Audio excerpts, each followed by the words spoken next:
NG Takshashila classes में आप सभी का स्वागत है। तो आज हम अपनी जो वीडियो शुरू करेंगे ज्योग्राफी के बारे में, मतलब ज्योग्राफी की इससे पहले भी वीडियो आ चुकी है नहीं, जिसमें हमने अंतरिक्ष के बारे में समझा था। यानी खगोल विज्ञान अगर हम कहें, मतलब ब्रह्मांड के बारे में, और खगोल विज्ञान को पूरा हमने समझ लिया था। तो जो ज्योग्राफी का मेन पार्ट है वो अब शुरू होगा आज की क्लास से, मतलब जिसको हम कहते हैं ना ज्योग्राफी, जियो प्लस ग्राफी। ज्योग्राफी दो शब्दों से मिलकर बना है ना, मतलब पृथ्वी का अध्ययन। तो पृथ्वी का अध्ययन हम अब इस क्लास से शुरू करेंगे। इससे पहले सिर्फ हमने क्या देखा था कि हमारी पृथ्वी किस जगह एग्जिस्ट करती है, किस जगह पर है, और हमारा सौरमंडल क्या है, उसका बाहरी हिस्सा हमने समझा था अंतरिक्ष का, है ना। वो चीज़ें हमने समझ ली थी, लेकिन जो ज्योग्राफी की अच्छी क्लास हम कह सकते हैं कि जिसमें एग्जाम में सबसे ज़्यादा जहाँ से क्वेश्चन पूछे जाते हैं, वो हमारी क्लास अब शुरू होएगी। ठीक है, तो अब हमें क्या करना है, हमें ज्योग्राफी पढ़नी है ना। ज्योग्राफी मतलब पृथ्वी का अध्ययन करना है। तो पृथ्वी का अध्ययन करने से पहले हमको क्या चीज़ पता होनी चाहिए? सबसे पहले हमें ये पता होना चाहिए कि जो हम पृथ्वी का अध्ययन कर रहे हैं, कि वो पृथ्वी बनी कैसे आखिरकार, है ना, उसकी उत्पत्ति कैसे हुई है, तभी तो हम उस चीज़ को पढ़ पाएंगे, है ना। कि किसी भी चीज़ को अगर हमें जानना है तो सबसे पहले हमें ये देखना पड़ेगा कि वो चीज़ किस तरह से बनी है ना। तो वही हमारी पहली आज की जो क्लास है, वो उसका टॉपिक ही है, ये पृथ्वी की उत्पत्ति, ओरिजिन ऑफ अर्थ, कि पृथ्वी की उत्पत्ति कैसे हुई, क्या क्या सिद्धांत इसमें दिए गए। अगर हम बात करें एग्जाम की, तो एग्जाम में यहाँ से क्वेश्चन पूछ लिए जाते हैं। अगर हम वैसे तो हमारा जो टारगेट है वो यूपीएससी पर्पस पे है, तो यूपीएससी में भी इससे क्वेश्चन आ जाते हैं। सिद्धांत पूछ देता है कि द्वैतवादी अवधारणा या विचारधारा को स्पष्ट कीजिए पृथ्वी के संबंध में, है ना। तो ये द्वैतवादी और अद्वैतवादी क्या है, इसको थोड़ा समझेंगे, है नहीं। ये जो कॉन्सेप्ट है, ये विचारधारा है, ये पृथ्वी की उत्पत्ति को लेके ही दी गई थी, है ना। उसको समझेंगे तो हमारे यूपीएससी के लिए भी ये थोड़ा इम्पोर्टेंट टॉपिक बन जाता है। ठीक है, तो हम शुरू करते हैं क्लास अपनी। तो देखो, सबसे पहले हमको ये चीज पता होनी चाहिए कि क्या बोलते हैं विचारधारा। एक चीज समझो कि पृथ्वी की उत्पत्ति को लेकर दो विचारधाराएं एक हमारे सामने हमें, मतलब हमें देखने को मिलती है। कौन कौन सी वो विचारधाराएं हैं? एक है द्वैतवादी, ये एक विचारधारा है द्वैतवादी, और एक है अद्वैतवादी।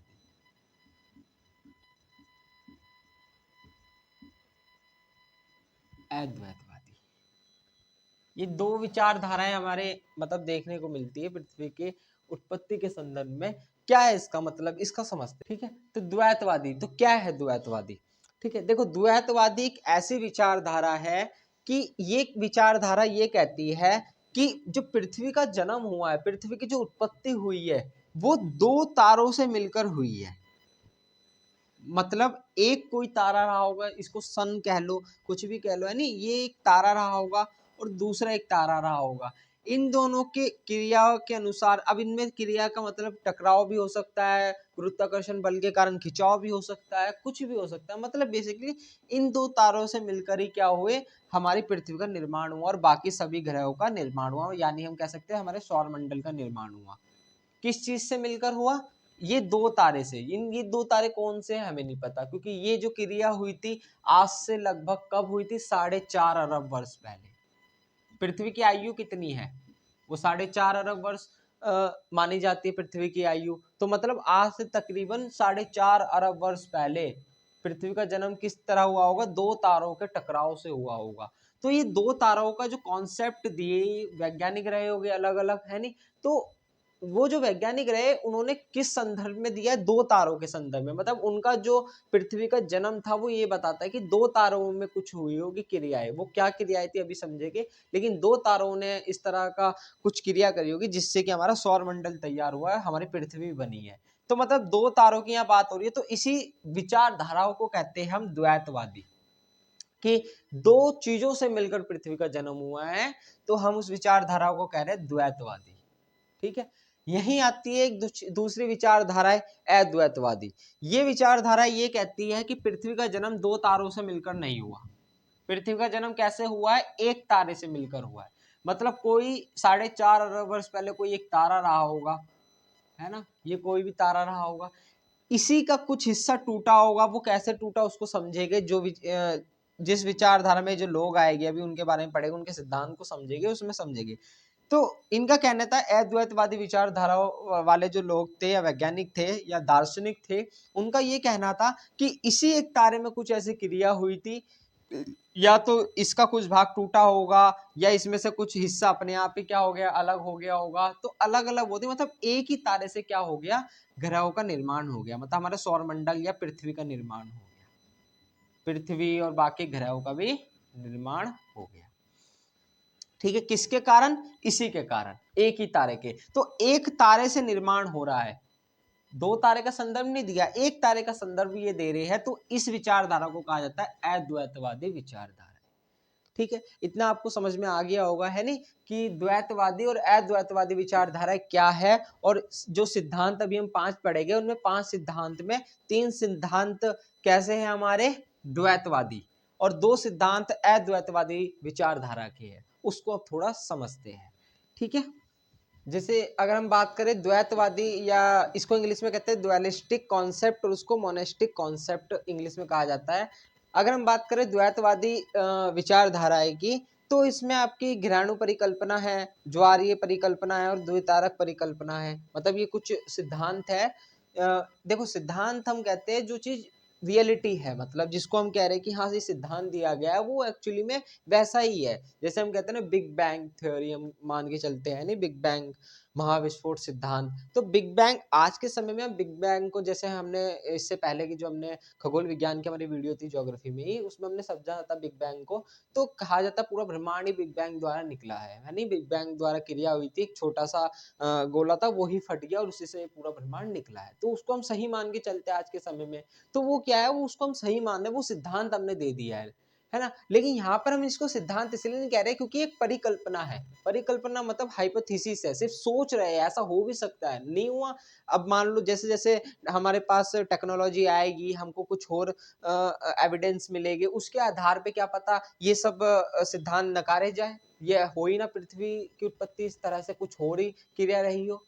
लेकिन हमें पता नहीं ना, क्योंकि 4.5 अरब वर्ष पहले ये घटना हुई है, तो हमको नहीं पता कि क्या हुआ होगा। सिर्फ हम क्या करें, एक अंदाजा लगा रहे हैं, है नहीं। तो उस अंदाजे को हम कह रहे हैं कि ये परिकल्पना है, एक हाइपोथेसिस है बस। ठीक है, तो इसमें हमने जो द्वैतवादी कॉन्सेप्ट है या द्वैतवादी विचारधारा है, इसमें घिराणु परिकल्पना एक है सिद्धांत, एक ज्वारीय परिकल्पना, एक द्वितारक परिकल्पना, जिसको अभी हम पढ़ेंगे। और अद्वैतवादी कॉन्सेप्ट की बात करें तो यहाँ पर 2 आपकी आती है, कांट की वायव्य राशि परिकल्पना और लाप्लास की निहारिका परिकल्पना, है नहीं। ये अद्वैतवादी है, मतलब एक तारे से जिनका निर्माण किया गया था, वो ये 2 सिद्धांत है। और 2 तारे से जिनका निर्माण हुआ होगा, मतलब पृथ्वी की उत्पत्ति है, सौरमंडल की उत्पत्ति, वो ये 3 सिद्धांत है। देखो, अभी हम बात करें पृथ्वी की उत्पत्ति, तो जिस तरह पृथ्वी की उत्पत्ति हुई होगी, उसी तरह बाकी ग्रहों की उत्पत्ति हुई होगी। तो आप इसको ये भी समझ सकते हो सौरमंडल की उत्पत्ति, है ना, आप ये भी समझ सकते हो। लेकिन हमारा बेसिकली अब ज्योग्राफी शुरू हुआ है, तो ज्योग्राफी में अगर हम पृथ्वी का अध्ययन कर रहे हैं, तो यहाँ पर हम सिर्फ पृथ्वी का नाम लेके चल रहे हैं, पृथ्वी की उत्पत्ति, है नहीं। बाकी ये सिद्धांत सौरमंडल के लिए भी वही रूल लागू होगा जो पृथ्वी के लिए रूल मतलब लागू हो रहा है इसमें। ठीक है, एक एक करके इन परिकल्पना या इन सिद्धांतों को समझते हैं कि क्या क्या है। तो सबसे पहले अद्वैतवादी कांट की वायव्य राशि को समझते हैं, जो अद्वैतवादी विचारधारा से संबंध रखती है। कांट की वायव्य राशि क्या होती है। जैसे अद्वैतवादी विचारधारा की हम बात करें, तो इसमें हम कांट की व्याख्या वायव्य राशि परिकल्पना को थोड़ा समझते हैं। तो देखो, कांट जो थे ये एक फिलोसोफर थे, मतलब एक दार्शनिक थे, है ना। तो दार्शनिक थे, तो ये क्या करते, सबसे पहले पृथ्वी के संबंध में एक अपनी अवधारणा देते हैं, एक अपनी परिकल्पना देते हैं। और ये क्या कहते हैं, ये कहते हैं कि काफी समय पहले, है ना, काफी समय पहले आकाश के अंदर क्या थे, छोटे छोटे आर्द्र पदार्थ थे, मतलब छोटे छोटे गैस और धूल के कण थे, फैले हुए थे। इन कणों में क्या हो गया, न्यूटन के गुरुत्वाकर्षण फोर्स के कारण, बल के कारण, ये कण आपस में पास पास आने लग गए। क्या होने लग गए, पास पास आने लग गए। इन्होंने यहाँ 3 चीजें बताई कि ये कण जो थे कठोर थे, शीतल थे और स्थिर थे। ठीक है, रुके हुए थे।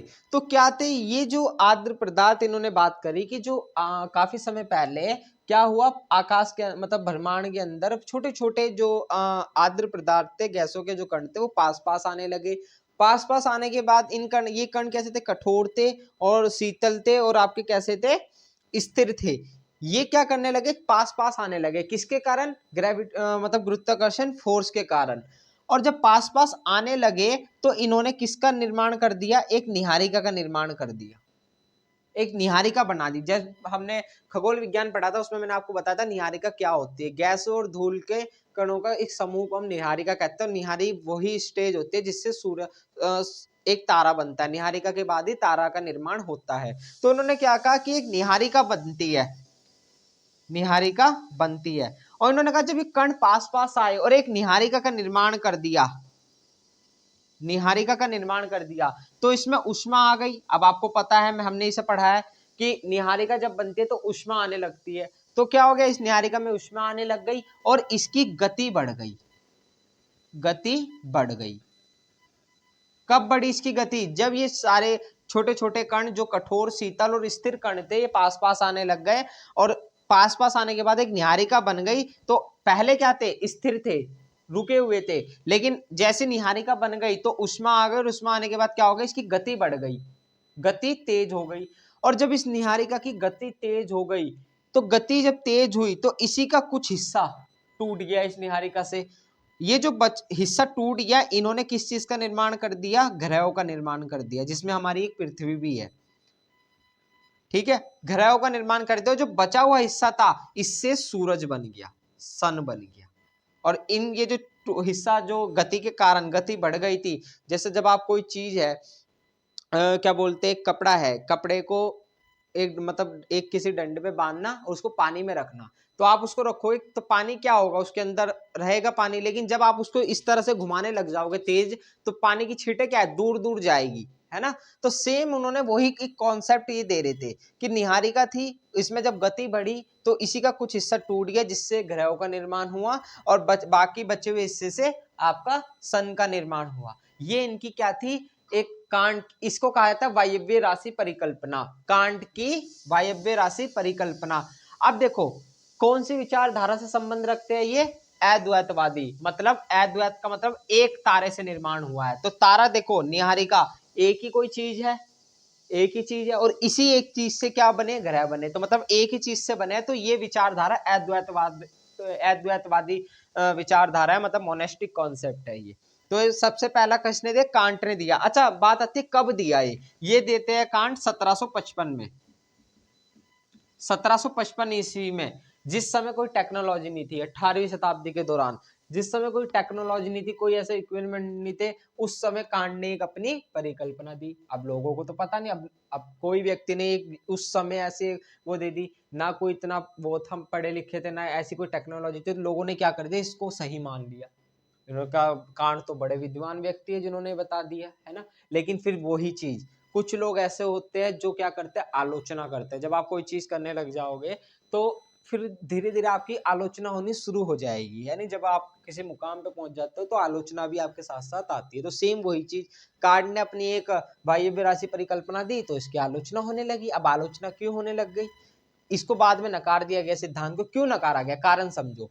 पहला कारण तो ये था कि इन्होंने कहा कि ये जो पदार्थ थे पास पास आ रहे थे, जो आर्द्र पदार्थों की इन्होंने बात करी, आर्द्र पदार्थ की बात करी इन्होंने, ये क्या थे, गैसे ये पास पास आ रहे थे, और पास पास जब ये आ रहे थे और ये स्थिर थे, शीतल थे और कठोर थे, जब ये निहारिका बने तब इनमें गति बढ़ गई। लेकिन फिजिक्स में नियम ये कहता है कि कोई भी चीज, कोई भी गैसे, ये आर्द्र पदार्थ गैसों की तो बात कर रहे हैं वो, तो फिजिक्स में एक नियम चलता है कि कोई भी गैसें जब पास पास लाई जाती है तो उनमें गति नहीं बढ़ती कभी, मतलब बढ़ती है लेकिन ना के बराबर गति बढ़ती है। लेकिन यहाँ पर ये अपनी उसमें कॉन्सेप्ट में क्या कह रहे हैं कि गति बढ़ गई, जबकि ऐसा हो ही नहीं सकता फिजिक्स के रूल के हिसाब से, तो गति कैसे बढ़ गई, इसका मतलब ये इन्होंने क्या गलत अवधारणा दे दी, और गलत थी ये। दूसरी, चलो उन्होंने कहा चलो पहली चीज तो ये हो गई कि आपकी यही चीज गलत होगी कि गति बढ़ गई, गति तो बढ़ ही नहीं सकती थी, है नहीं, तो फिर टूटा कैसे भाग। और दूसरा ये कह रहे हैं कि ये हिस्सा जो टूटा, ग्रह बन गए और बचे हुए हिस्से से सूर्य बन गया, तो ऐसा होना चाहिए कि सूरज की जो वो है प्रॉपर्टीज है और बाकी ग्रहों की जो प्रॉपर्टीज है वो एक जैसी होनी चाहिए, लेकिन ऐसा है ही नहीं। सन की प्रॉपर्टीज अलग है और हमारे ग्रह की, हमारी पृथ्वी की प्रॉपर्टीज अलग है ना। यहाँ अलग तत्व मिलते हैं, सूरज पे एक अलग ही तत्व है, तो ये चीज भी मैच नहीं हो रही। अगर एक ही चीज से बने हैं, ये सन भी उसी चीज से बना है और ग्रह भी, तो दोनों एक जैसे होने चाहिए, लेकिन ऐसा तो नहीं है। तो इस हिसाब से कांट की वायव्य राशि परिकल्पना गलत साबित हो जाती है। ठीक है, इतना समझ में आ गया।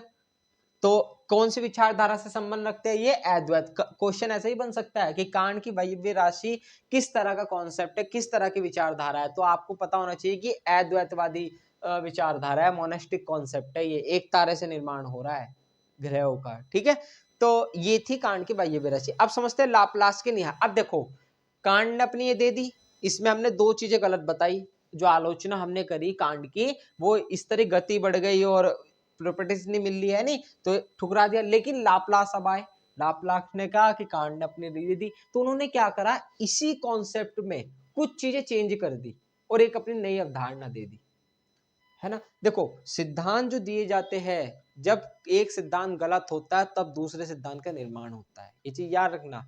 कभी भी कोई सिद्धांत अगर नकारा जा रहा है तो मतलब एक नए सिद्धांत की शुरुआत हो रही है कहीं ना कहीं।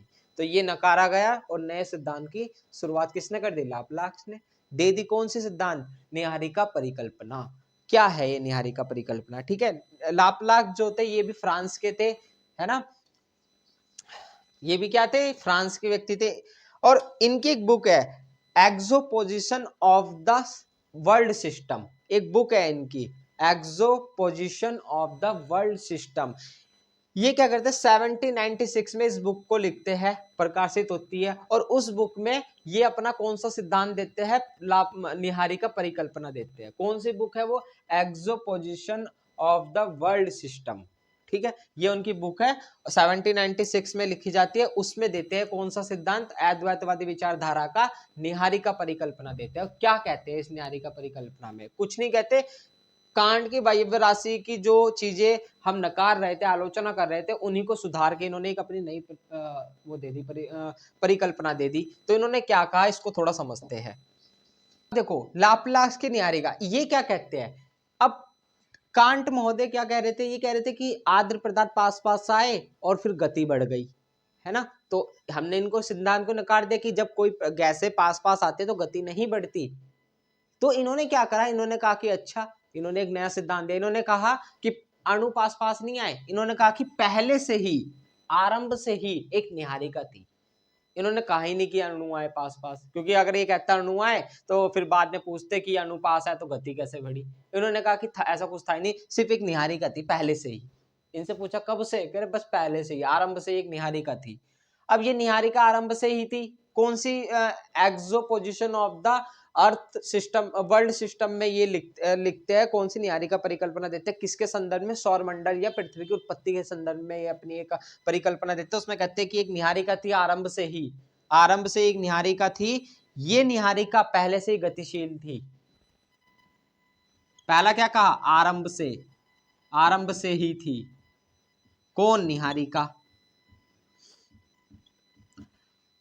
गति क्या थी? गति धीमी थी। इन्होंने क्या कहा कि गति तो थी इस निहारिका में, लेकिन तेज नहीं थी, धीरे धीरे घूम रही थी ये निहारिका। निहारिका क्या होती है? गैसों और धूल के कणों का एक समूह होता है। ठीक है, तो गति धीमी धीमी थी इसकी। अब धीमी धीमी थी तो क्या होने लगा, जैसे जब गति धीमी होती है तो ठंडा जल्दी होने लगती है चीजें, है ना। तो इन्होंने कहा कि जब इसकी गति धीमी तो इसका जो ऊपरी सतह है ये ठंडा होना शुरू हो गया। ये ऊपरी हिस्सा क्या होने लग गया? ठंडा होना शुरू हो गया। अब जब ठंडा होना शुरू हो गया, और अब जब बताओ, जब कोई चीज ठंडी होती है तो सिकड़ जाती है ना, सिकड़ जाती है। आपने देखा होगा ठंडी चीजें क्या होती है? जल्दी सिकड़ जाती है। हमारी स्किन जो होती है, आप सर्दियों में देखते हो कि रूखी हो जाती है। क्यों होती है? क्योंकि वो सिकड़नी शुरू कर देती है स्किन। तो उन्होंने कहा कि जब ये ठंडी होनी शुरू हो गई तो ये सिकड़नी शुरू हो गई, मतलब क्या हो गई? संकुलित हो गई।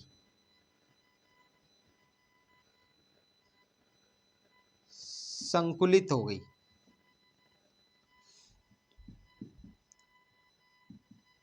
संकुलित हो गई, और संकुलित होके क्या हो गई? अलग हो गई।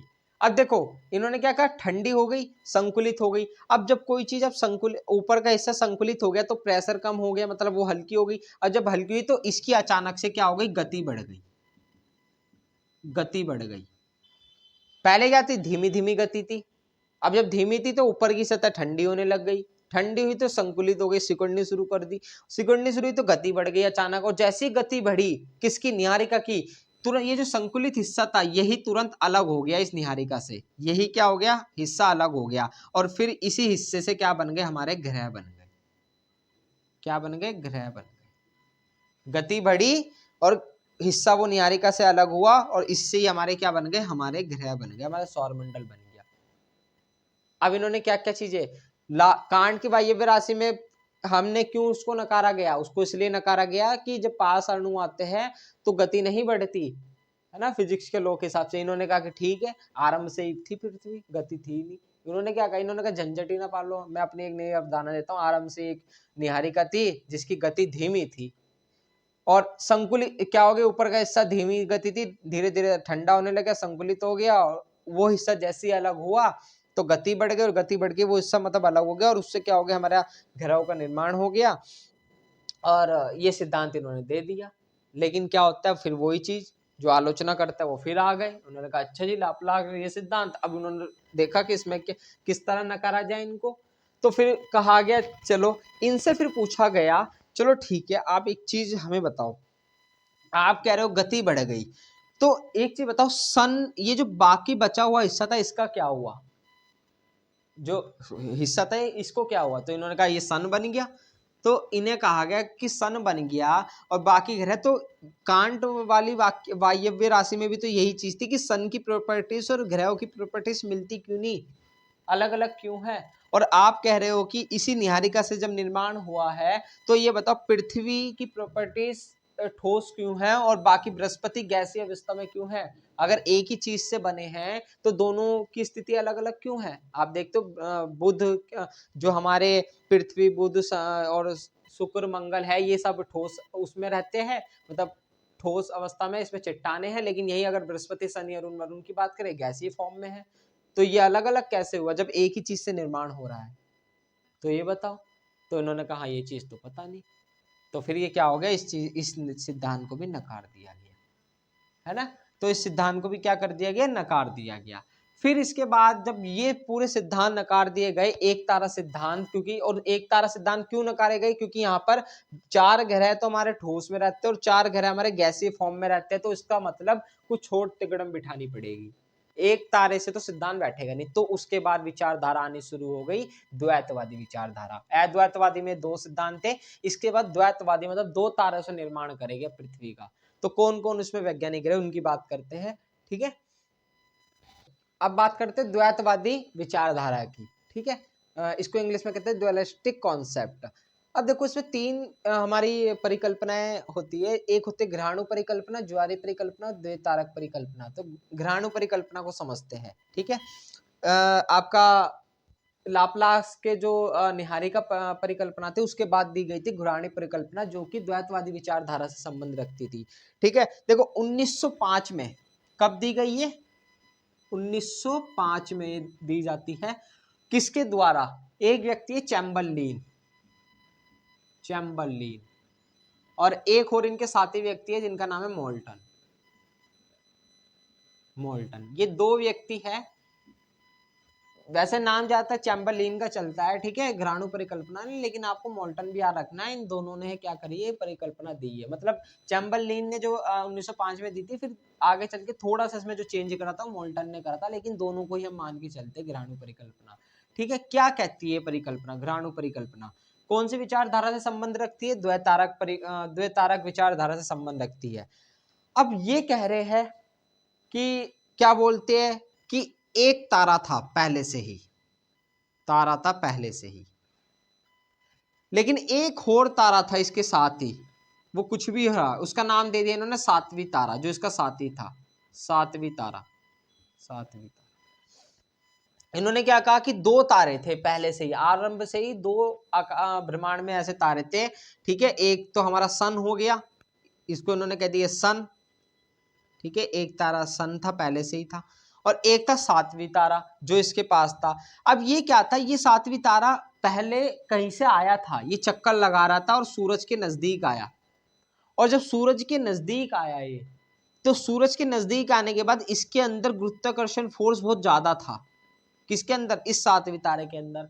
इसने क्या काम करा, जैसे ही सातवीं तारा इसके नजदीक आया तो अपने गुरुत्वाकर्षण फोर्स के कारण सूरज की कुछ हिस्सा इसने खींच लिए, सूरज के कुछ हिस्से इसने खींच लिए, और सूरज ने भी इसके कुछ हिस्से खींच लिए। सूरज की भी तो गुरुत्वाकर्षण फोर्स है, उसके खींच लिए। तो क्या हुआ, ये आपस में इनमें क्या हुआ, खिंचाव पैदा हुआ गुरुत्वाकर्षण फोर्स के कारण, और दोनों का कुछ कुछ भाग इसमें से अलग हो गया। कुछ कुछ भाग क्या हो गया, अलग हो गया, अलग हो गया।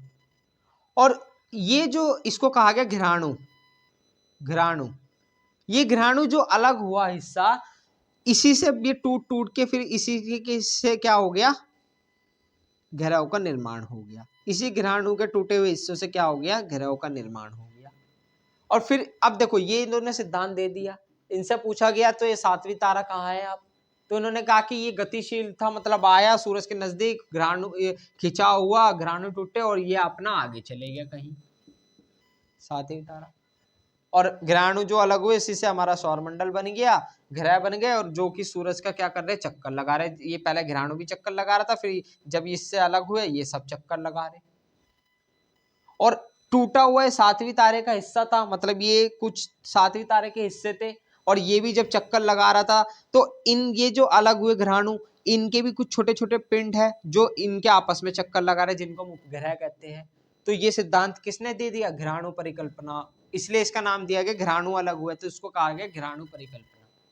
ठीक है, तो घिराणु परिकल्पना किसने दी, आपकी चैम्बरलिन ने देते हैं। ये कहते हैं, अब देखो यहाँ पर दो तारों की बात करी इन्होंने, एक सन और एक सातवीं तारा जो था, दो, तो दो तारों से निर्माण कराया ग्रहों का, तो इसको कहते हैं द्वैतवादी या ड्युअलिस्टिक कॉन्सेप्ट। ठीक है, द्वैतवादी विचारधारा, दो तारों के संदर्भ में। तो ये इन्होंने विचारधारा दी। अब बात आती है आलोचना की, क्योंकि मेन है जब आप नया कोई परिकल्पना सिद्धांत दोगे तो आलोचना होनी शुरू है। तो लोग आए और लोगों ने फिर आलोचना इनकी करी, अच्छा ठीक है, तो इसमें कमी निकालनी शुरू कर दी। पहला तो इनसे यही पूछा कि ये बताओ सातवीं तारा कहाँ, इन्होंने कहा ये तो चले गया, गति कर रहा था, आया, अलग किया और अपना निकल गया, बता ही नहीं पाया फिर कहाँ था, तो अपना चले गया। इन्होंने कहा चलो ठीक है। तो इन्होंने कहा कि ये जो घिराणु अलग हुए, घिराणु सन की प्रॉपर्टीज से अलग हुए, तो कुछ कुछ तो अंश सन के मिलने चाहिए इसमें। तो उन्होंने कहा कि वो जो अंश इसलिए नहीं मिलते क्योंकि सातवीं तारे के भी कुछ पार्ट इसमें है। इन्होंने कहा ये तो कुछ नहीं, सन का कुछ हिस्सा तो इसमें मिलना चाहिए, लेकिन ऐसा में नहीं मिलता। और दूसरा इन्होंने कहा चलो ठीक है, इसी घिराणु से इनका निर्माण हुआ तो सबका आकार सेम होना चाहिए, सब पे जीवन संभावना होनी चाहिए। अगर घिराणु से ही सब चीजें हुई है तो जीवन संभावना इन सब पे पृथ्वी पे ही क्यों है अकेला, बृहस्पति पे क्यों नहीं है, मंगल पे क्यों नहीं है, शनि पे क्यों नहीं है। तो ये चीजें नहीं बता पाए, तो इसलिए क्या हो गया, इसको सिद्धांत को भी नकार दिया गया। सिद्धांत देते जाओ और लोग नकारते जाएगा, आलोचना करेगी। देखो आलोचना करनी सही होती है, तभी तो एक नई चीज जन्म लेगी। जब आप किसी चीज का विरोध करोगे तब एक नई चीज का जन्म होगा। तो आलोचना हुई, फिर नई चीज का जन्म हो, ज्वारीय परिकल्पना दी गई। इसी तरह से चीजें समझ में आती है, इसी तरह से चीजों का विकास होता है ना। तो वही चीज है। तो ये परिकल्पना क्या हो गई, घिराणु परिकल्पना नकार दी गई। ठीक है, उसके बाद आती है ज्वारीय परिकल्पना। इसमें क्या कहते हैं, इसको थोड़ा समझते हैं। ठीक है, अब बात करते हैं हम ज्वारीय परिकल्पना की। ठीक है, तो ज्वारीय परिकल्पना क्या कहती है, दो व्यक्ति रहे, एक का नाम था जेम्स जीन्स, और एक थे आपके जेफरीज। ये दो व्यक्ति रहे, इन्होंने कौन सी परिकल्पना दी, ज्वारीय परिकल्पना दी। अच्छा, कब दी, 1919 में। 1919 में ये परिकल्पना दी जाती है। कौन से, ज्वारीय परिकल्पना। क्या है ये, देखो कुछ नहीं है, घिराणु परिकल्पना ही है। बस घिराणु परिकल्पना में क्या था, हम किस लिए आलोचना हमने करी कि साइज अलग क्यों है, पृथ्वी छोटी क्यों, बृहस्पति इतना बड़ा क्यों, है ना। तो ये हमने बात करी, तो इनकी ये साइज में बड़े क्यों, हमने इसलिए आलोचना करी। तो ज्वारीय परिकल्पना ने इस चीज का निवारण कर, इन्होंने कहा ठीक है, हम एक नई, इन्होंने जेम्स जीन्स और जेफरीज ने कहा अच्छा ठीक है, हम एक चीज बना, एक सिद्धांत देते हैं जिसमें हम साइज भी बता देंगे कैसे हुआ। तो इन्होंने क्या कहा, इन्होंने कहा कि एक तारा था जैसे ग्रहाणु ने था, और दूसरा तारा भी था, इसका सातवीं तारा, इन्होंने कहा ये भी था, दोनों तारे थे, ये सूर्य कह लो इसे, सन, ये दोनों थे। घ्राणु परिकल्पना में हम क्या कह रहे हैं, दोनों के फोर्स के कारण घ्राणु निकले, मतलब इनकी सतह के घ्राणु निकले। घ्राणु मतलब होते हैं जो ठंडे हुए पिंड होते हैं, जो सूरज की सतह पे जो ठंडा हो गए थे पिंड, उनको खींच लिया, और इसकी सतह पे जो ठंडे थे उनको खींच लिया, घ्राणु, और दोनों मिल गए और चक्कर लगाने लग गए इस तारे के, सूरज के, और फिर जब चक्कर और टूटते गए अपने आप ही, ये नहीं पता कैसे टूटे, टूटते गए, है ना, और ग्रहों का निर्माण हो गया। ये किसने कहा, घ्राणु ने, घ्राणु परिकल्पना। लेकिन ज्वारीय परिकल्पना क्या कह रही, ये कह रही कि घ्राणु नहीं निकले, दोनों तारे थे, सूर्य भी था और सातवीं तारा भी था, लेकिन घ्राणु परिकल्पना के दौरान इसमें घ्राणु नहीं निकले, इसमें निकला ज्वार। ज्वार मतलब होता है प्लाज्मा जैसा, मतलब सूरज का जो सूर्य कैसी फॉर्म में, प्लाज्मा, मतलब ना तो वो द्रव है ना वो ठोस है, एक होता है ना चिपचिपा सा, उस तरह का आइटम। तो उन्होंने कहा कि इसमें से कुछ ज्वार, ज्वार को अगर आपको समझना है, आप मोमबत्ती होती है, मोमबत्ती, मोमबत्ती के ऊपर आग होती है, तो जब आप इधर से फूंक मारते हो तो मोमबत्ती क्या करती है, इधर की ओर मूवमेंट करती है, इधर की ओर इस तरह से मूवमेंट करती है। तो अगर हम इतनी फोर्स से इसमें मारे कि इस मोमबत्ती की आग को अलग करके इधर ही भेज दे, तो वो जो आग का हिस्सा होता है उसको ज्वार कह रहे हैं। तो इन्होंने क्या कहा, ज्वारीय परिकल्पना ने, कि सातवें दोनों तारे थे और इन दोनों के फोर्स, गुरुत्वाकर्षण फोर्स के कारण क्या हो गया, इनमें से ज्वार निकला, ज्वार निकला।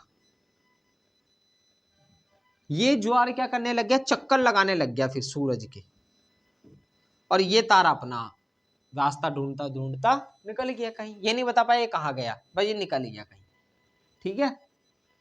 और ज्वार ये जो था ये चक्कर लगाने लगा, ये ज्वार धीरे धीरे ठंडा होने लग गया, ये ज्वार क्या होने लग गया, ठंडा हुआ धीरे धीरे, और जब ठंडा हुआ फिर ठंडे होने के साथ ही इसने ही क्या कर दिया, ग्रहों का निर्माण कर दिया।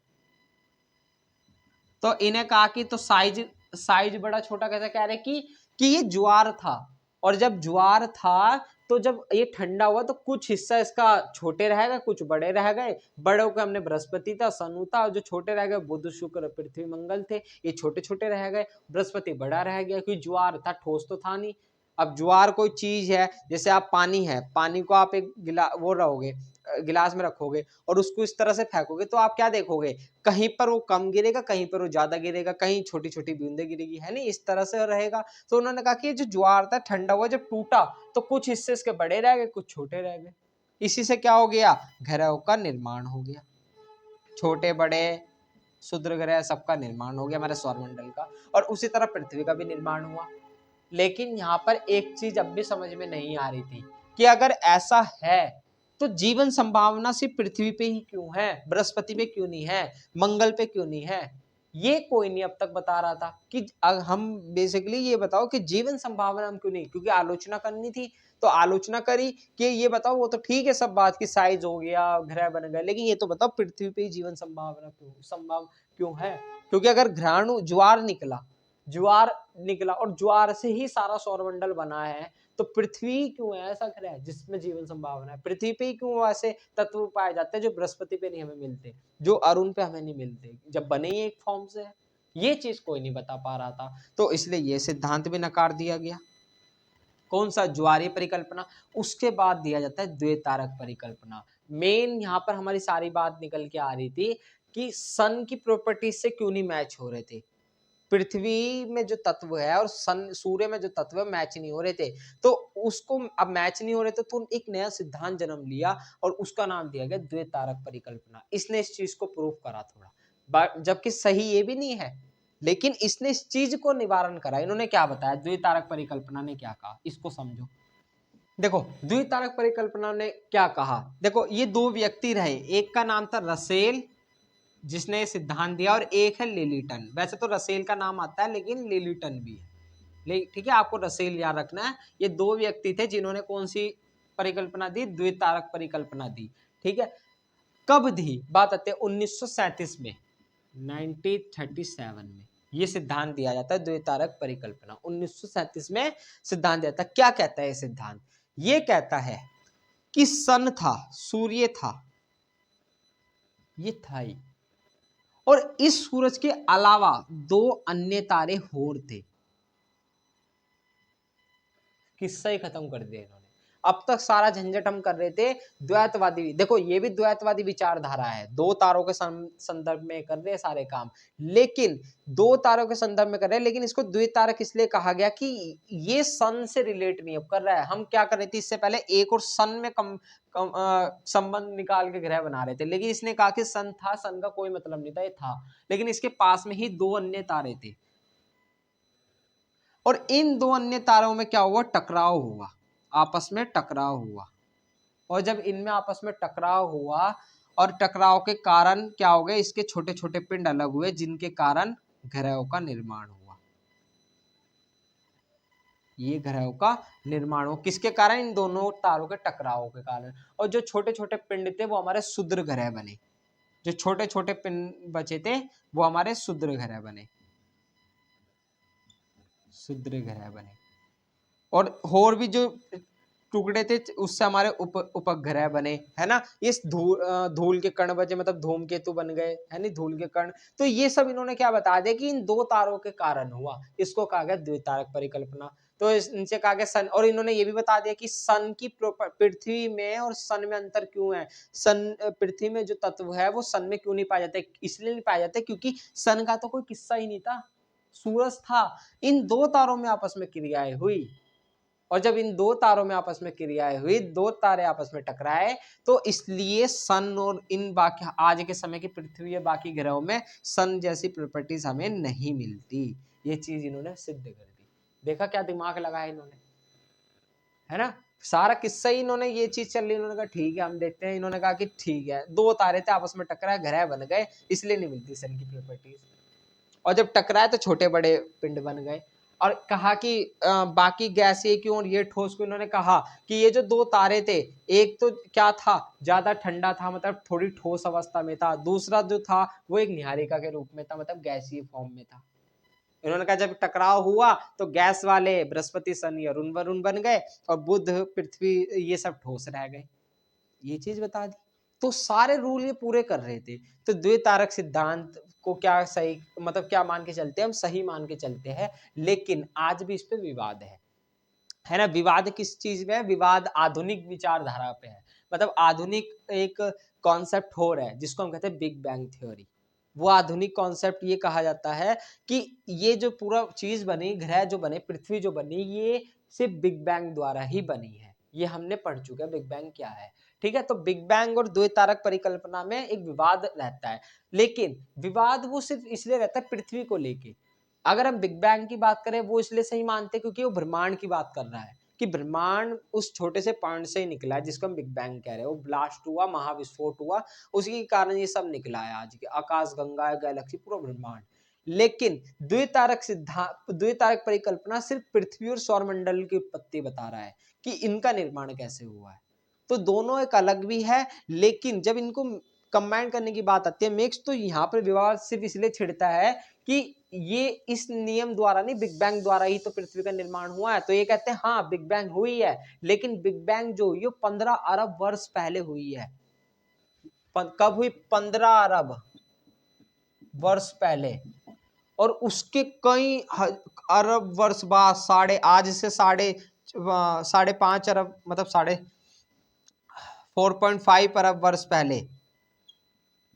वर्ष पहले पृथ्वी का निर्माण हुआ। किसका, पृथ्वी का निर्माण हुआ। तो ये जो पृथ्वी का बाद में जो निर्माण हुआ ना, उसकी क्रिया है द्वितारक परिकल्पना। बिग बैंग तो हुआ है 15 अरब वर्ष पहले, लेकिन उसके बाद जब धीरे धीरे चीजें बन रही थी आपस में, तो वो 2 तारे भी टकराए होंगे, जिससे आज का हमारा सौरमंडल तैयार हुआ है। तो इसलिए इन दोनों सिद्धांतों को हम सही मान के चलते हैं कि बिग बैंग हुई है ब्रह्मांड के रिस्पेक्ट में। बिग बैंग 15 अरब वर्ष पहले हुई है, बिग बैंग हुई ब्रह्मांड को लेके, ब्रह्मांड में उत्पत्ति कैसे हुई पूरे ब्रह्मांड की। लेकिन उसके बाद जब आज से 4.5 अरब वर्ष पहले पृथ्वी की जो उत्पत्ति हुई है, सौरमंडल की उत्पत्ति हुई, द्वितारक परिकल्पना के तहत हुई है। लेकिन विवाद इसमें रहता है, लेकिन अभी आलोचना करने वाले आलोचना इसलिए नहीं कर पा रहे इसकी, क्योंकि क्या आलोचना करेंगे, साइज भी बता दिए इन्होंने क्यों छोटे बड़े हैं, ये भी बता दिया कि सन की प्रॉपर्टीज क्यों नहीं मैच हो रही पृथ्वी और बाकी ग्रहों की, है ना। इन्होंने कहा 2 अलग तारे थे, तो ये सही मान के चलते आलोचना इसकी नहीं हो रही, लेकिन विवाद इस पे रहता है, ठीक है। लेकिन ये कुछ 5 सिद्धांत थे, सही मान के हम द्वितारक परिकल्पना चलते हैं। क्वेश्चन आपका इस तरह भी बन सकता है कि पृथ्वी की संदर्भ में द्वैतवादी सिद्धांत को समझाइए या द्वैतवादी विचारधारा को समझिए, मेंस में बन सकता है आपका। तो मेंस में आपको इसमें लिखना पड़ेगा, क्या लिखना पड़ेगा आपको, पूरा चीज बतानी पड़ेगी, घिराणु परिकल्पना, ज्वारीय परिकल्पना और द्वैतारक परिकल्पना क्या थी, चित्र बता के आपको समझाना पड़ेगा, है ना। वो आपका मेंस का पॉइंट ऑफ व्यू रहेगा, उसमें लिखने का एक अलग वो रहता है। लेकिन अभी हमारा जो चल रहा है वो प्रीलिम्स का लेवल का चल रहा है, कि प्रीलिम्स जो वन लाइनर क्वेश्चन होते हैं उनमें आपके जो क्वेश्चन आएंगे यहीं से आएगा, बस आपको उसको समझना है। फिर आप इस टॉपिक में अगर कोई भी क्वेश्चन आता है आप आराम से कर दोगे। प्रीलिम्स या वन लाइनर जो एमसीक्यू होते हैं, यानी मल्टीपल चॉइस क्वेश्चन, उसमें आप इसको आराम से कर दोगे। तो ये 3 सिद्धांत है, 2 आपके अद्वैतवादी सिद्धांत और द्वैतवादी विचारधारा के 3 सिद्धांत है। द्वितारक परिकल्पना को हम सही मान के चलते हैं आज के समय में, ठीक है। पृथ्वी की आयु 5.5 अरब वर्ष, मतलब 4.5 अरब वर्ष पहले पृथ्वी का जन्म हुआ है आज से, किसके कारण, द्वैतवादी परिकल्पना के तहत, ठीक है। अच्छा एक चीज और, आप सोचते होगे कि इसकी एज कैसे निकाली, है ना, कि इसकी एज कैसे निकाली कि 4.5 अरब वर्ष पहले ही पृथ्वी का निर्माण हुआ होगा। देखो एज निकाली जाती है चीज से, जैसे अब बात कर लो, आज के समय में हमें आदि मानव के कंकाल मिले, हम उससे क्या पता कर पा रहे हैं कि इनका जन्म कब हुआ होगा, कैसे, उनके अवशेषों से। तो हमें पृथ्वी के अवशेष चाहिए। अब पृथ्वी के अवशेष कैसे मिलेंगे, चट्टानों से।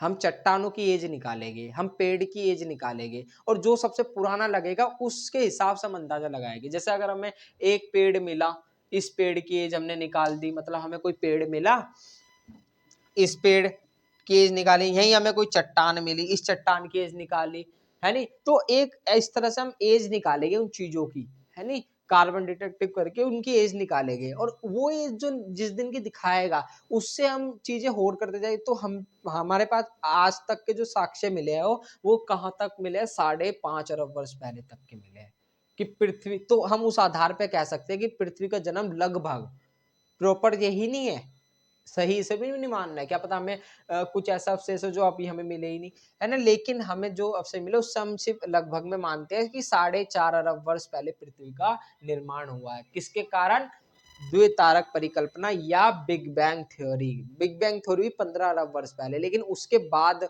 पृथ्वी का जन्म हुआ है, ये नहीं कि बिग बैंग हुआ और तुरंत पृथ्वी निकल के आ गई, नहीं। बिग बैंग हुआ 15 अरब वर्ष पहले, है ना। फिर उसके बाद चीजें निकलती रही, आकाशगंगा निकली, सूरज का निर्माण हुआ, काफी समय अरब वर्ष लगे, और फिर आज के कम से कम 4.5 अरब वर्ष बाद पृथ्वी का निर्माण हुआ। अगर हम ब्रह्मांड के रिस्पेक्ट में बात करते हैं ना पृथ्वी की आयु, तो पृथ्वी की आयु बच्चा है, मतलब ब्रह्मांड के सामने ऐसा है कि अभी अभी जन्म हुआ है पृथ्वी का, ब्रह्मांड के रिस्पेक्ट में, कि अभी अभी नहीं, अभी अभी जन्म हुआ है, बस 2-3 दिन हुए हैं पृथ्वी का जन्म हुआ है, अगर हम इस एज से इसकी निकाले आयु, ठीक है। तो ये चीज है, तो ये तो था आपका पृथ्वी की उत्पत्ति को लेके। अब जो हमारी नेक्स्ट वीडियो रहेगी, अब हम उसमें पृथ्वी के हिस्सों को समझेंगे, ज्वालामुखी, भूकंप क्या होता है, ज्वालामुखी क्या होती है, चट्टाने क्या होती है, पृथ्वी की आंतरिक संरचनाओं को समझेंगे, यानी स्थलाकृतियों को पढ़ेंगे, मतलब पृथ्वी का एक प्रॉपर अब चीजें को हम लेके चलेंगे, अंदर चलेंगे, और हर एक वर्ल्ड ज्योग्राफी में अच्छे से मतलब समझेंगे। फिर वर्ल्ड ज्योग्राफी होने के बाद हम आपकी भारत का भूगोल समझेंगे, इंडियन ज्योग्राफी को पढ़ेंगे, ठीक है। अभी हमारी वर्ल्ड ज्योग्राफी चल रही है, इसमें हमने आपको पृथ्वी की उत्पत्ति को लेकर सिद्धांत समझा दिए। नेक्स्ट वीडियो में हम पृथ्वी के अंदर चलेंगे और चट्टानों के और भूकंप व ज्वालामुखियों के बारे में बात करेंगे, ठीक है। आशा करता हूँ अगर आपको वीडियो पसंद आई तो चैनल को लाइक एंड सब्सक्राइब जरूर कीजिएगा, और अपने दोस्तों के साथ शेयर जरूर कीजिएगा। Thank you.